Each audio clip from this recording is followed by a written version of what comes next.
안녕하셨습니까? 자, 오늘부터는 이제 본격적으로 촉근예능과 화엄사상을 비교하는 시간을 갖도록 하겠는데요. 이름을 우리는 어울림이라고 붙여봤습니다. 자, 여러분, 우리는 이 화엄의 압축 파일, 바로 의상의 법성계를 가지고 있습니다. 이 법성계에 힘이 없었다면 우리는 이 강좌를 하기 힘들었다는 걸 제가 모두에 말하고 있는데, 바로 이 법성계는 놀라운 화엄의 압축 파일이고 화엄의 결정체라고 볼 수가 있습니다. 그래서 우리는 딱 법성계의 7원 39, 29절을 가지고 화엄계 전체 요제를 우리는 공부할 수 있는 겁니다. 여러분, 법성계의 첫 구절이 뭐였습니까? 아마 이 법성계 첫 구절 속에 법성계의 모든 정신이 포함되어 있고, 그리고 화엄의 모든 정신이 포함되어 있다고 말해도 우리는 틀리지가 않을 겁니다. 법성, 원융, 무이상이었습니다. 둘이 아닌 하나의 세계, 이게 바로 법성의 세계이고 이게 영수의 공일 것이고 그것이 바로 부처님의 중도의 세계일 겁니다. 법성, 원융, 무이상, 이 공의 세계, 이 중도를 가지고 우리가 1년을 공부해도 힘들지 모르지만 이 한 구절을 가지고 우리는 전체를, 이 무한의 세계를 다 한눈에 알 수도 있는 것입니다. 그래서 오늘 첫 시간은, 이후의 첫 시간은 너무나도 중요한 시간입니다. 그래서 이 시간만은 특별하게 제가 2회에 나눠가지고 법성, 원융, 무이상, 이 둘이 아닌 하나의 세계를 논해보도록 하겠습니다. 우리는 전번에 봤던 이 그리스 시대의 베니카 피시스란 이 그림으로부터 오늘 강좌를 시작하도록 하겠습니다. 자, 그림 보시죠.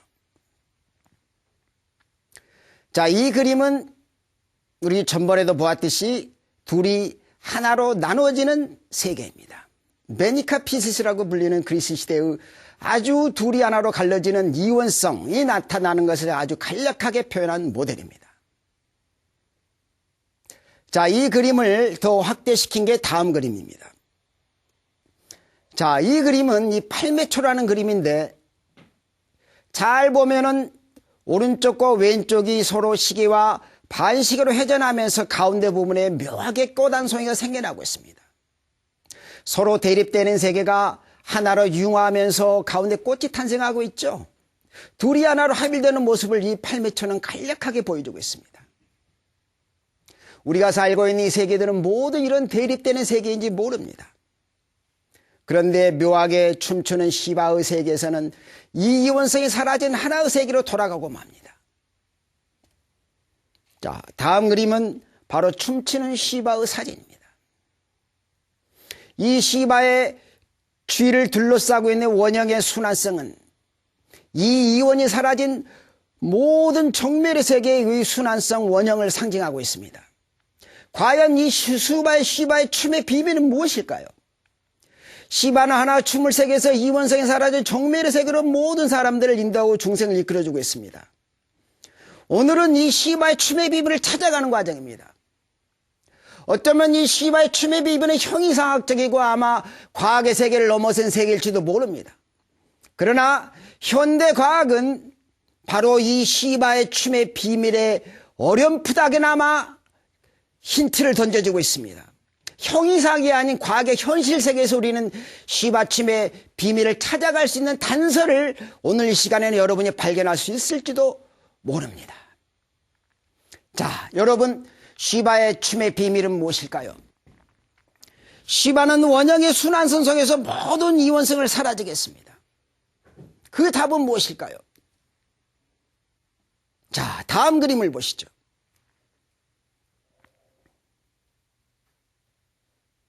자, 저는 이 그림이 답이라고 말하고 싶습니다. 어찌 답이냐? 이 그림보다 좋은 모형이 없기 때문에 저는 감히 답이라고 말할 수 있습니다. 우리가 수많은 만다라나 수많은 상징적인 모습, 수많은 모델들이 존재할 수 있지만 저는 이 간단한 모형 속에서 우주 비밀을 기가 막히게 설명하고 있어서 아마 제가 하고 싶은 이 강좌의 모든 핵심이 이 그림 속에 다 들어있다는 걸 여러분이 알 수가 있을 겁니다. 여러분 제일 앞에 보면 아래 보면 거북이의 모습이 보이죠? 그리고 그 위에 보면 코끼리가 보입니다.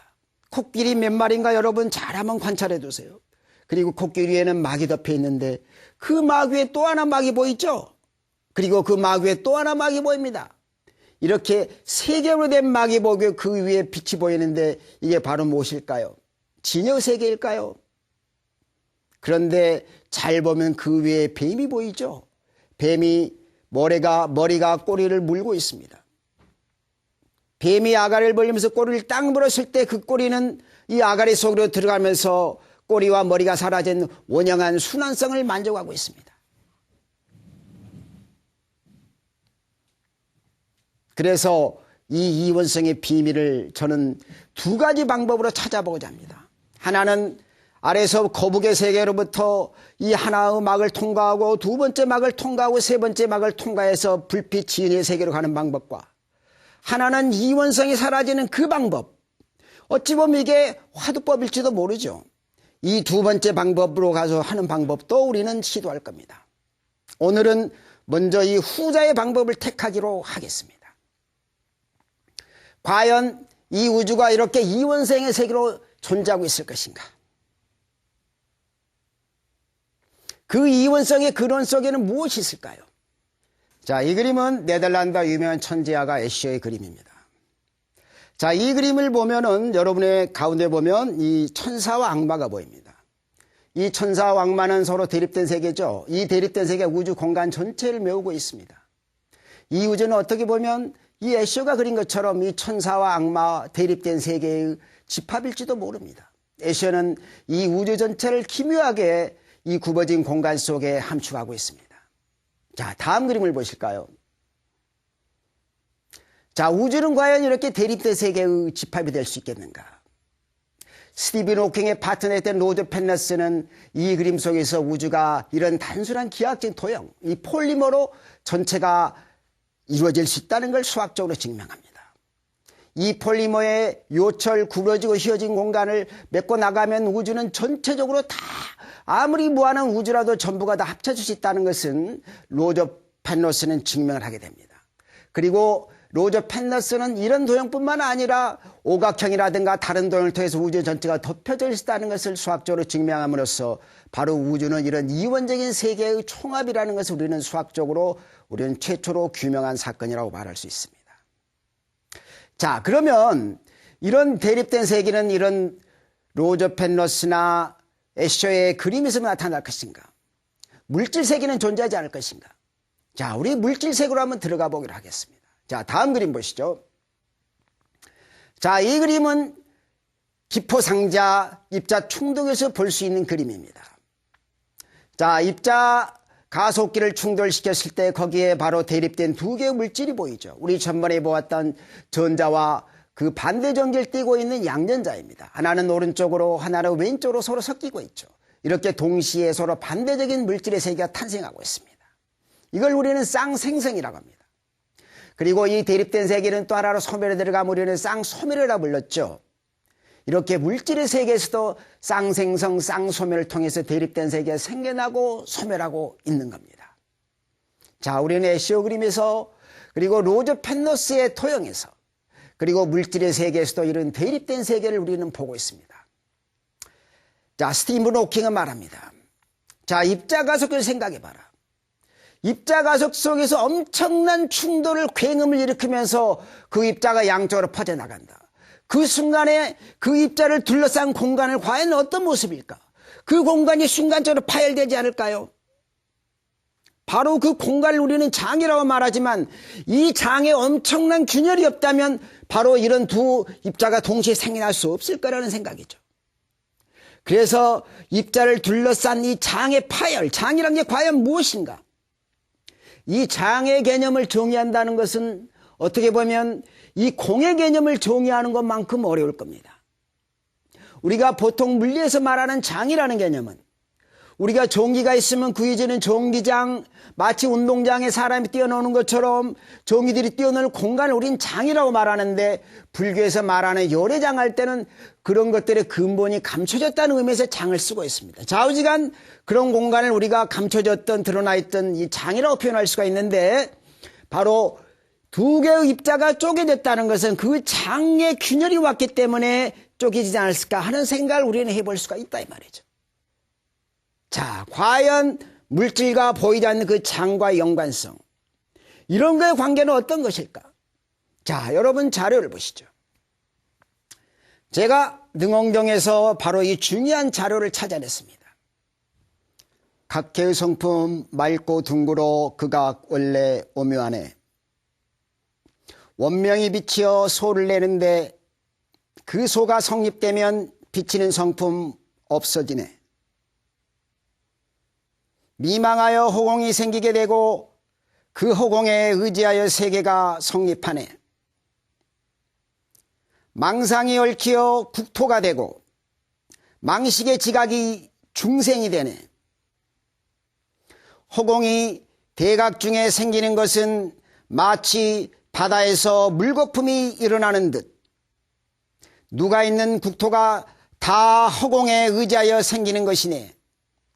물거품이 없으면 허공도 본래 없을 것인데 더구나 삼류가 또다시 있을 수 있겠는가. 자, 우리가 전번에 능엄경에서 우주가 생겨나는 모습을 공부했습니다. 그때는 바로 매공이 등장했고 명각이 등장했었죠.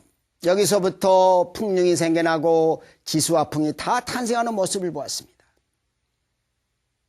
오늘 이 능엄경의 구절은 바로 우주의 그 본질적인 모습, 우리는 결국 색계, 욕계, 무색계니까 이 계라는 관점에서 우리가 살펴보기 위해서 이 능엄경 구절을 선택했습니다.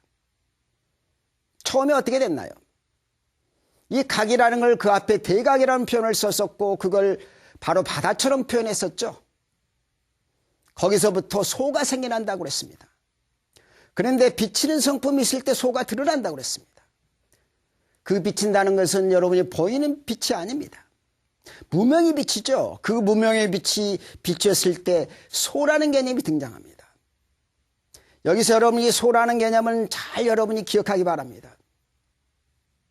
우리는 상계를 이해하려고 지금 노력하는 과정이 있습니다. 그 무색계 언어는 참으로 우리가 이해하기 힘듭니다.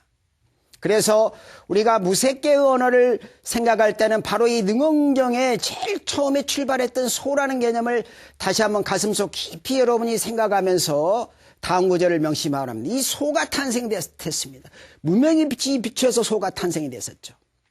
이 소로부터 허공이 탄생된 거예요. 그리고 그 허공의 일기에서 중생과 국토가 생겨납니다. 그런데 뭐라고 그랬습니까? 그 허공이라는 게 물건부터 허망하다 그랬죠.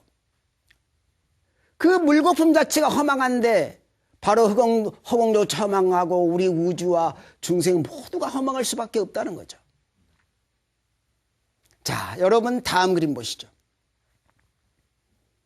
자, 이 그림은 바로 바다에서 물거품이 생겨나듯 이 삼라만상의 근본인 이 해인 세계로부터 우주가 탄생하는 모습을 상징적으로 보여주는 그림입니다. 바로 스티븐 호킹의 놀라운 양조론적 우주의 세계관입니다. 스티븐 호킹은 이 그림에서 물거품이 생겨났을 때 어떤 건 파괴되고 소멸될 수 있지만 그 중에 운 좋은 물거품이 점점점 커져나가면서 우주가 탄생하는 모습을 보여주고 있습니다. 이 물거품이 팽창하면 우리 눈에는 어떻게 보일까요? 우주는 팽창한다고 말할 수 있겠죠. 그래서 스티븐 호킹은 수많은 확률 쪽에서 그런 우주가 탄생할 수 있다는 것을 수학적으로 과학적으로 보여주고 있었습니다. 그런데 물거품 자체가 불안하기 때문에 균열이 일어날 수가 있겠죠. 바로 물거품이 균열되고 파열될 수 있다는 겁니다. 자, 여러분. 자, 우리는 지금 이원성의 세계를 탐구하고자 합니다. 우리 이원의 세계는 이 물질 세계로부터 의식 세계, 의식도 떠오르는 그 모든 세계까지 존재하고 있을 겁니다. 그리고 그 이원의 세계를 벗어났을 때 진정한 우주의 본질에 우리는 도달할 수 있을 겁니다. 그러나 전부 다 이원성이 존재한다는 건 뭘까요? 뱀의 꼬리와 머리가 서로 합쳐지지 않은 상태일 겁니다. 그래서 우리는 바로 그 허공으로 돌아가는 겁니다. 소가 생기는 바로 그 직전 허공부터는 우리는 바로 이 어떤 물질적인 요소를 가지고 있기 때문에 그 허공이 과연 분열될 수 있겠는가 하는 문제로 생각을 해보자는 거죠. 굉장히 높은 수준에 도달했습니다. 기존의 과학은 상상할 수도 없는 단계에 촉근 이론은 도달하고 있다는 겁니다. 과연 허공이 찢어질 수 있는가? 허공이 분해가 된다 생각하지도 못하는 일 촉근 이론학자들 해내고 말았습니다. 결론은 바로 허공이 찢어질 수 있다는 겁니다.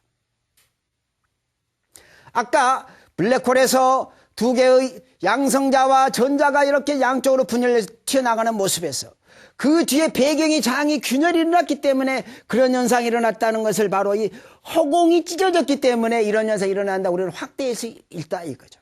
자, 다음 그림을 보시죠. 이 촉근 이론에 해놓은 업적 중에서도 놀랄만한 업적 중에 하나가 바로 이 그림입니다. 허공이 찢어지는 과정입니다.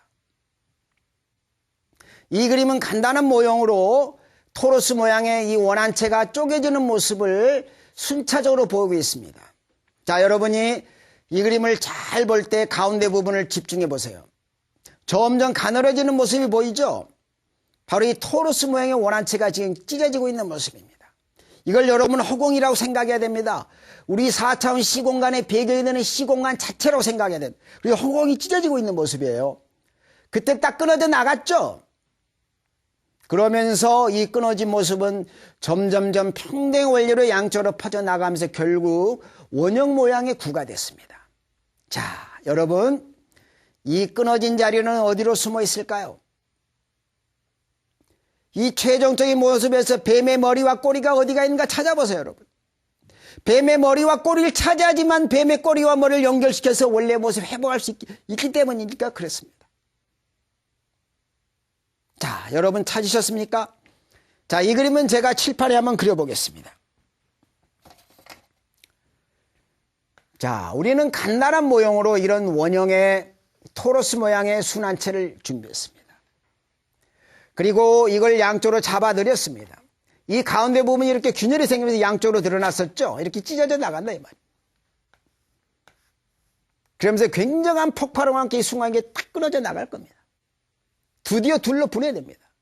바로 이 점과 이 점은 이렇게 끊어진 체력이 존재하지 저렇게요. 분명히 존재할 겁니다. 그런데 이게 평등의 원리로 퍼져나가면서 결국에서 얘가 이런 구형의 둥그런 물체를 만들어냈는데 애하고 애는 분명히 차이가 있죠. 이건 가운데가 비어있는 거라면 이건 하나의 물체입니다. 그런데 이 자리는 어디로 갔을까요? 잘 보면 이 어디쯤 이렇게 있을 거라는 걸 우리가 알 수가 있습니다. 이 끊어진 자리에 여기서 우리가 찾기 힘들지만 이 자리는 분명히 존재하고 있는 겁니다.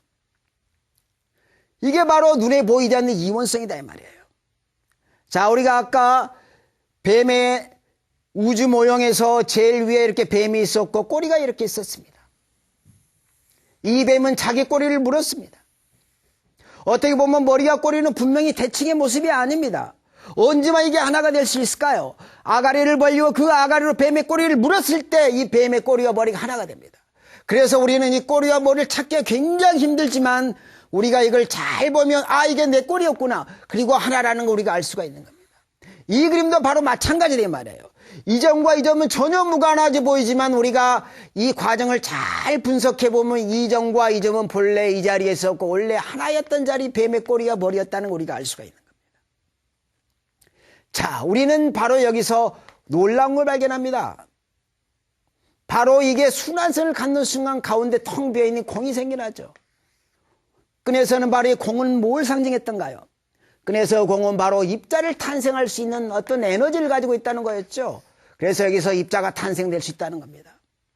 다시 말하면 이게 탁 끊어지면서 여기서 입자가 생겨난 겁니다. 아까 우리가 블랙홀이 생길 때 또는 전자와 양성자 플러스 마이너스 입자가 생겨날 때 바로 끊어지는 순간 이게 에너지가 나왔으니까 그 에너지 뭐 이렇게 두 개 입자 나눴으니까 그 에너지를 역으로 되돌리면 다시 이렇게 돌아갈 수 있는 거죠. 여긴 아까 소비한 그 에너지만큼의 에너지가 소모돼야 된다 이 말입니다. 다시 말하면 우리가 이렇게 분리된 이원성의 세계를 원래의 모습으로 회복하기 위해서는 땀과 노력이 필요하다는 거죠. 의식의 세계라면. 바로 이런 점을 우리는 이 세계에서 볼 수가 있다.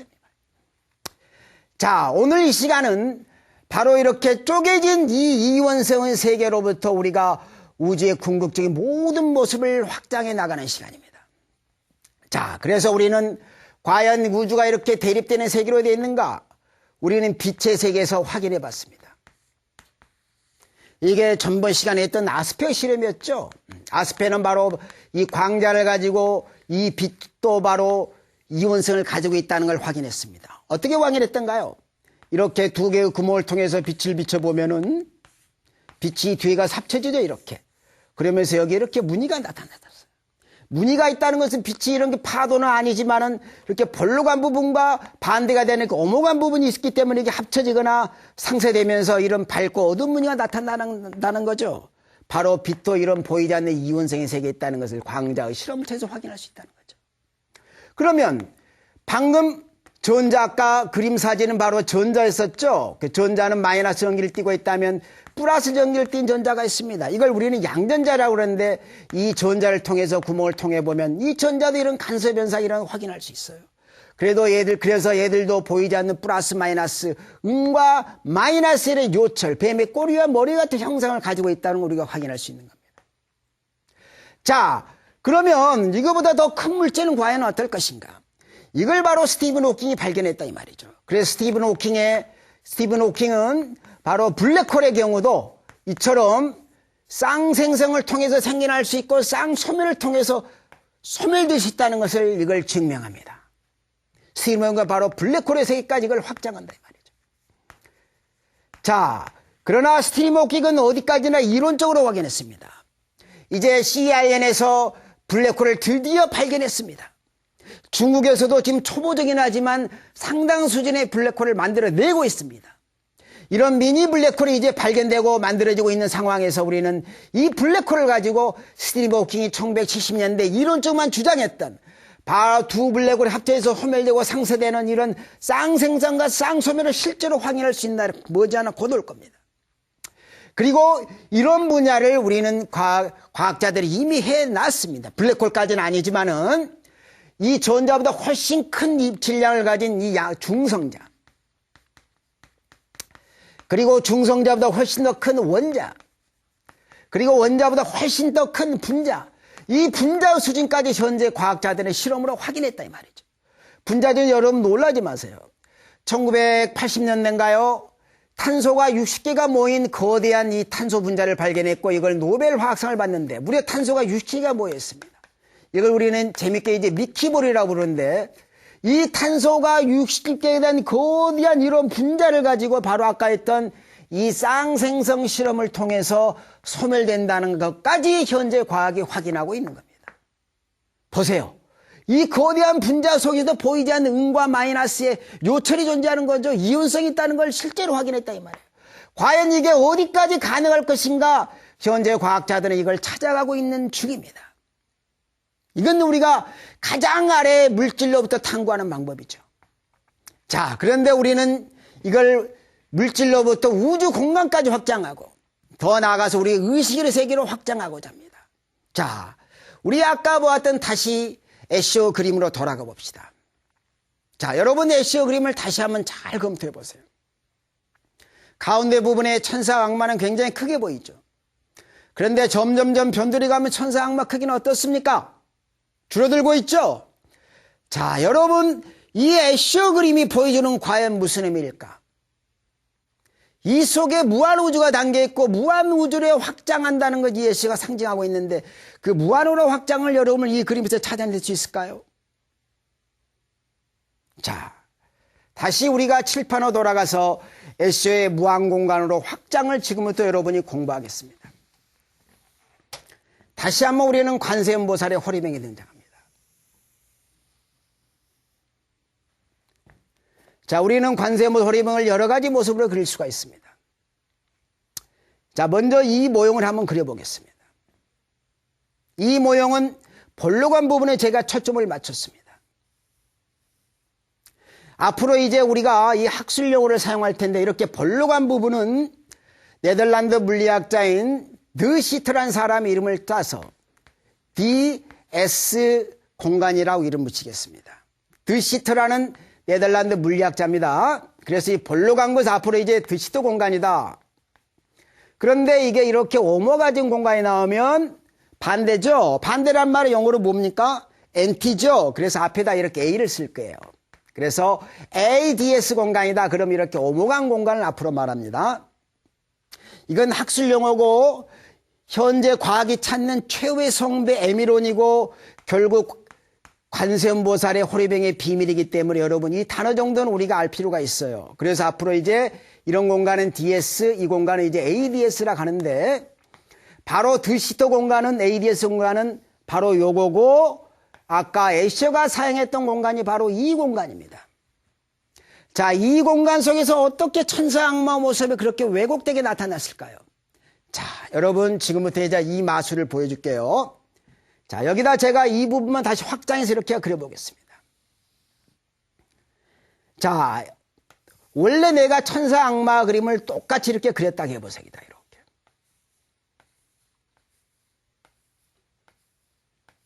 자, 여기서 이렇게 빛을 붙입니다.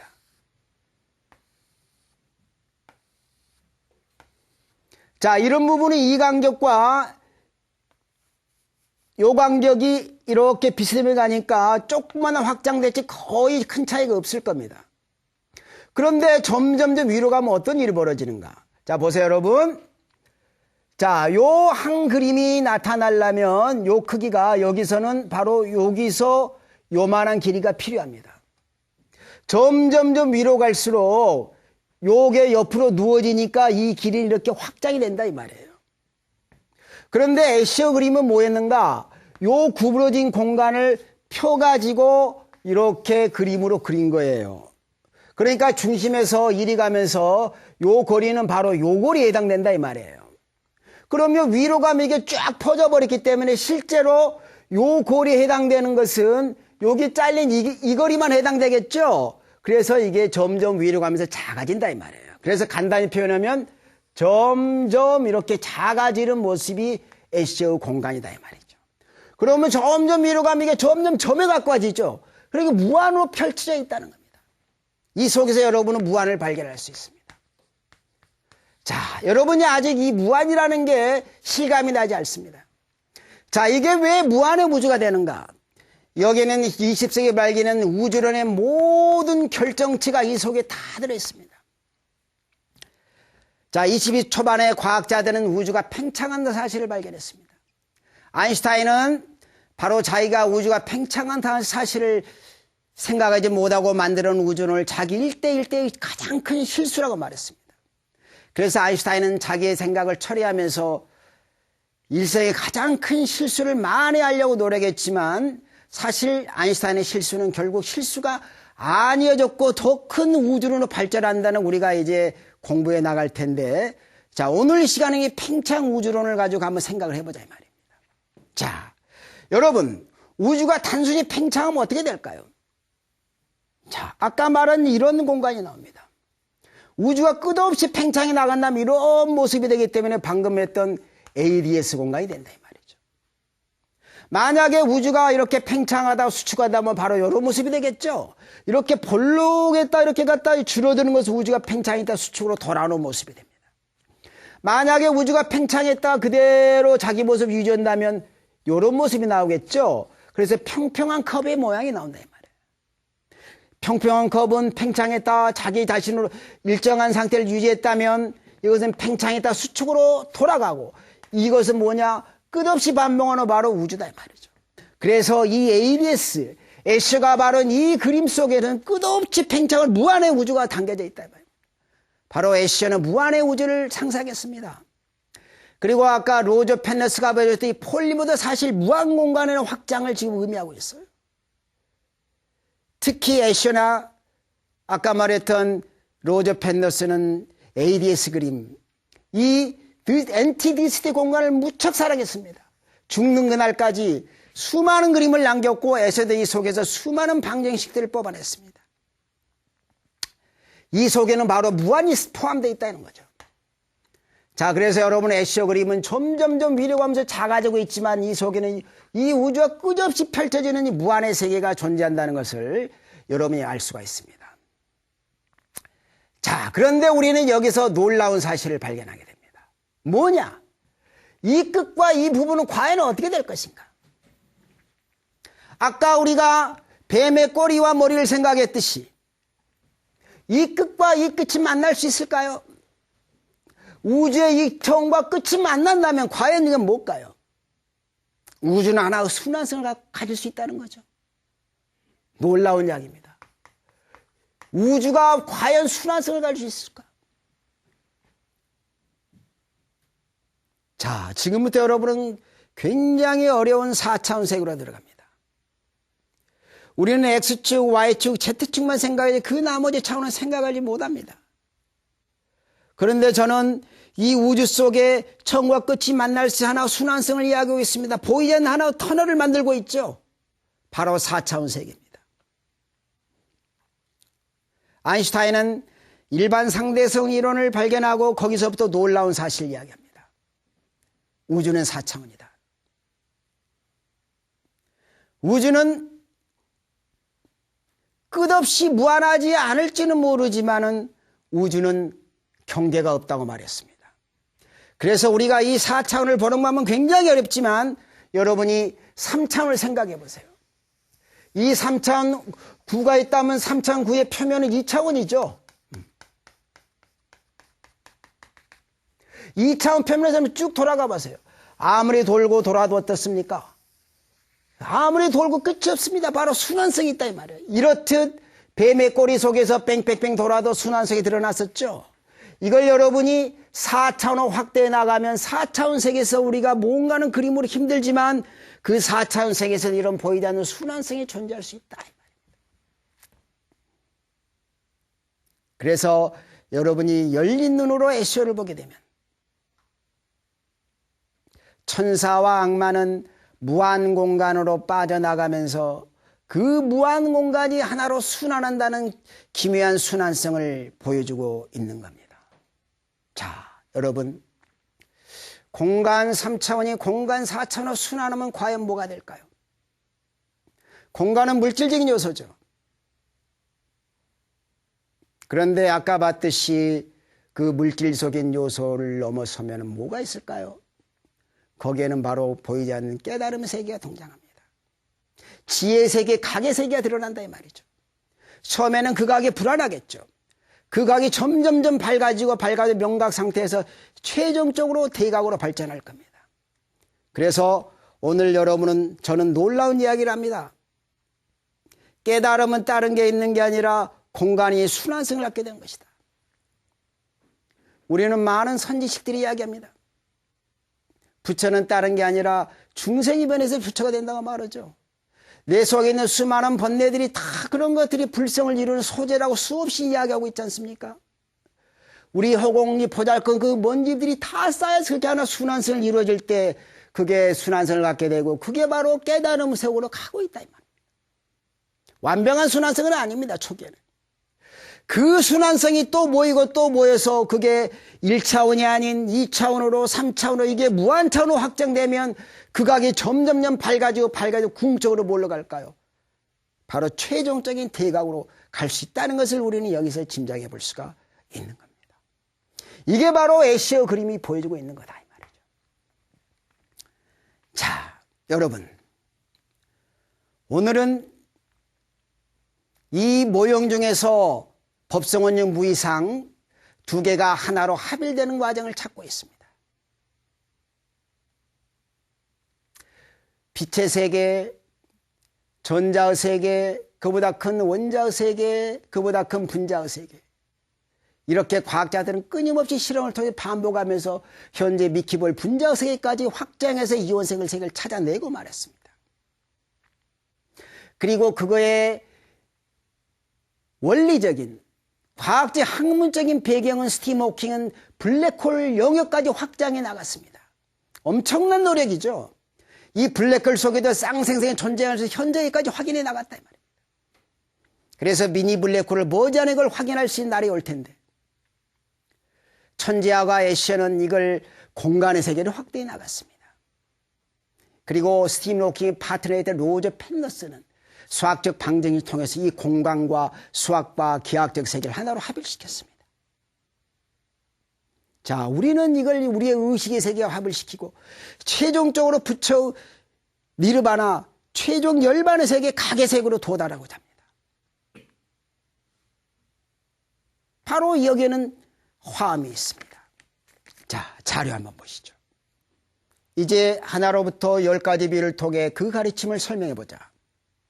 만일 반복해서 10가지 세고 다시 10부터 하나까지 거꾸로 세어나간다면 하나가 열 가운데 있고 열이 하나 가운데 있음을 알 수 있을 것이다.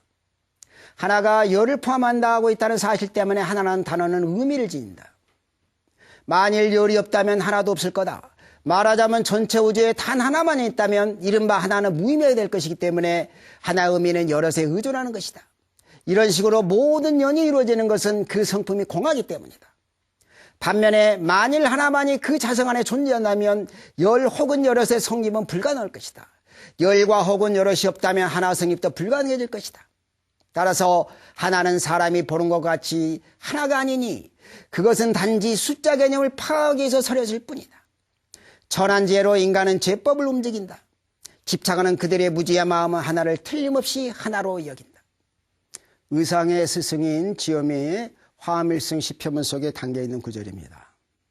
자, 여러분 하나부터 10까지 세어가 보세요. 그리고 10부터 깎을 하나로 센다면 우리가 하나가 열이면서 또 열은 하나가 되는 겁니다.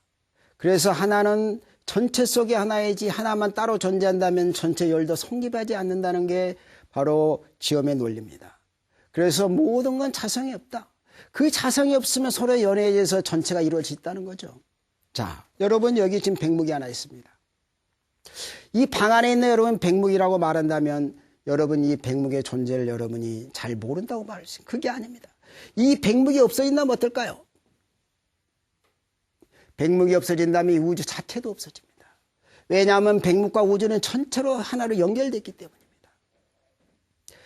지금부터 약 80년 전에 하이데거라는 독일의 유명한 물리학자를 이걸 딱 한마디로 이야기했습니다. 교실내의 백묵. 좀 어려운 말로 한다면 인데어 벨트 사인이다. 인데어 벨트라는 게 우주죠. 사인, 존재라는 뜻인데 이 우주 속에 존재한다는 거죠. 어떻게 존재하는가? 딱 거기에 존재한다는 거예요. 나 사인이다. 딱 거기에 존재한다는 건 뭐냐? 공간정에 딱이 한 점이면서 시간에서 딱 현재 존재한다는 거죠. 그런데 이 전체 우주하고 어떻게 관계될 수 있을까? 여러분 시간을 생각해 보세요. 가로수가 막 차를 타고 지나가면 여러분 순간 가로수지만 가로수가 앞에 올 거라는 게 직감합니다. 그것은 순간은 시간의 확장을 의미한다는 거죠. 우리가 전번에 이야기했듯이 사형수가 죽는 순간에 전 일생을 한 그림 속에 압축하듯이 우리는 현재 이 순간이 시간의 현재라는 테크닉을 통해서 전 우주로 확장되어 나가기 때문에 이 순간은 전체를 포함할 수 있는 겁니다. 공간도 마찬가지다 말이에요. 이 공간이 여기 있는 백묵이지만 이 공간과 이 우주는 보이지 않는 인대와 사슬이 엉켜 있을 때 우주 속의 한 공간이다 이 말이에요. 그래서 우리는 시간과 공간이 전 우주로 확장됐을 때 우리 우주 속의 한 물체를 보는 겁니다. 이걸 바로 독일의 물리학자 하이데거는 바로 나사인이라고 이야기했단 말이죠. 바로 그 유명한 저서 시간과 존재는 바로 화음의 압축파일이었다는 걸 알 수가 있습니다. 이게 바로 화음입니다. 자, 우리는 코니폴 변화이라는 아주 간단한 수학의 방정식을 보았습니다. 이 코니폴드 변화이라는 이 수학의 방정을 통해서 우리가 생각지도 못했던 이 허공이 찢어진다는 사실을 봤습니다. 이 허공이라는 게 만들어지고 그 허공 속에서 국토도 우리의 의식도 다 생겨났었죠. 그런데 그 허공이 찢어질 수 있다는 것을 촉근이로는 놀라운 바로 발견을 하게 됩니다. 바로 그 허공 자체가 물질이기 때문에 바로 이온성을 가질 수 있고 그게 찢어질 수 있는 겁니다. 그게 진정한 허공이라면 찢어질 수 있을까요? 진정한 허공이라면 찢어질 수 없겠죠. 그 진정한 허공이 바로 대각입니다. 그러나 대각이 아닌 그 허공이라 하더라도 대각이 아닌 그 허공이기 때문에 그 허공 속에는 이원성이 드러났었고 그 이원성은 현재 수학적 기법, 놀라운 하는 수학적 테크닉에서 분열될 수 있다는 것을 발견했습니다. 어떻습니까? 현대 과학이, 현대 수학이 얼마나 수준까지 도달했는가 여러분이 알 수가 있죠. 과거에는 이런 건 하나 철학이었고 형이상학적인 문제였습니다. 그러나 이 과학자들은 지난 세월 무수한 땀과 노력을 통해서 거의 보이지 않는 세계에 접근하고 있습니다. 이게 아직까지는 수학적 논리고 이걸 다시 재현할 수 있는, 공장에서 물건을 생산할 수 있는 이 단계까지는 도달하지 못했지만은 머지않아 이런 단계에 도달할 수 있겠죠. 자, 우리는 바로 대립된 이원상이 존재한다는 것은 우주의 본질적이 아닌 모습이라는 걸 우리는 확인했습니다. 물질 세계에서는 거울에 비친 그림처럼 대립되는 상을 찾을 수 있지만 그게 욕계, 색계, 무색계로 가면서 그 대립되는 상을 찾기는 참으로 쉽지가 않습니다. 그러나 여러분이 열려 닫혀있는 뱀의 아가리를 벌려서 자기의 꼬리를 덥석 물게 되면은 그 꼬리가 머릿속으로 빨려 들어오면서 전체적인 순환성을 갖게 됩니다. 그러면서 한 단계 욕계에서 색계로 뛰어오르고 그 색계에 갇혀있는 마음을 탈탈 터버리면 무색계로 뛰어오릅니다. 그리고 무색계의 구분하는 마음부터 사라진다면 여러분은 어디로 갈까요? 드디어 모든 이원성이 사라진 불생불멸의 안욕따라 삼보리의 세계로 도달하게 됩니다. 우리는 부처님이 우리한테 준 놀라운 메시지를 기억하고 있습니다. 부처님이 제일 마지막 땅에서 얼마나 고민했던가요? 마지막 단계 비비상천에서 얼마나 고민했던가요? 두 스승을 모시면서 최고의 높은 단계를 깨달았었죠. 상마저 없단 말이에요. 머릿속에 우리 물체상이한 머릿속에 생각이 상마저 없다면 완벽한 없어진 세계라고 두 스승은 생각할지 모르지만 석가는 그게 아니었었죠. 그 상이 존재한다면 내가 있는 것이고 존재라는 게 남아있는 것이고 그 상이 없다고 말한다면 어떻게 내가 그걸 생각할 수 있냐 이 말이죠. 거기서 최후의 이원성을 깨달았습니다. 그리고 그 이원성이 완벽하게 사라진 멸진정에 도달합니다. 그리고 부처는 훗날 이걸 안욕따라 삼약삼벌이라고 이야기했습니다. 그리고 우리들한테 거기에 도달하는 방법을 간단히 제시했습니다. 하나는 지법이었고 하나는 관법이었습니다. 지법은 쪼개나는 방법, 쪼개서 쪼개고 또 쪼개나가는 방법입니다. 그래서 우리가 다음 시간에는 물질계로부터 쪼개고 분석하고 분석해서 한 단계 한 단계 올라가는 방법이 지법입니다. 오늘은 하나를 두 개 합치는 간단한 방법, 이 관법적인 입장에서 봤는데 관법도 단계가 여러 단계 있었기 때문에 우리가 물질계, 욕계 이렇게 비유를 하면서 갔습니다. 그러나 부처는 이 두 가지 방법 하나로 통일했을 때, 중도를 이뤘을 때 거기에 진정한 깨달음이 있다고 말했습니다. 그리고 그 깨달음을 안욕따라 삼역삼벌이라고 말했고 그걸 법신이라고 이야기했습니다. 그래서 우리는 깨달음에도 단계가 있다는 걸 알아야 됩니다. 우리 성문이나 영각을 통해서 우리는 최종적인 부처를 이룹니다. 그러나 성문의 영각은 완전한 법신은 되지 못합니다.